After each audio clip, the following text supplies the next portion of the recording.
Kudchade sex scandal प्रकरणात दुबावित आरोपी सोहम नायकाचेर 14 वर्सां चलयेचेर अत्याचार केल्ल्याचो नवो गुन्यांव दाखल जाला। तशेंच बाल न्यायालयान 4 दिसांची पुलीस बंदखण फरमायल्या। पळयात पुराय बातमी।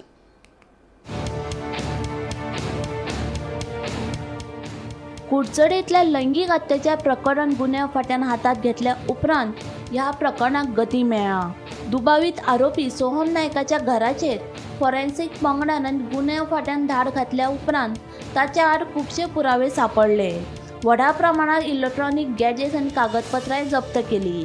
ह्या प्रकरणांतल्या सोहम नायक ह्या दुबाविताचेर कागाळी दाखल करपी बळींचो आंकडोय वाडत आसा। शुक्रारा ताचे आड आनीक एक नवी केस नोंद जाला। 14 वर्सां पिरायेच्या चलयेचेर अत्याचार केल्ल्यान चवथो गुन्यांव दाखल जाला। शुक्रारा दुबावित सोहम नायक हाका बाल न्यायालयांत हाजीर केल्लो। गुन्यांव फाटल्यान चवकशी करपा खातीर आनी पुरावे एकठांय करपा खातीर 7 दिसांची पुलीस कॅस्टाची मागणी केल्ली। पूण न्यायालयान दोनूय वाटेचो युक्तिवाद आयकून घेतल्या उपरांत दुबाविताक 4 दिसांची पुलीस बंदखण फरमायली। Bureau report Gomantak TV.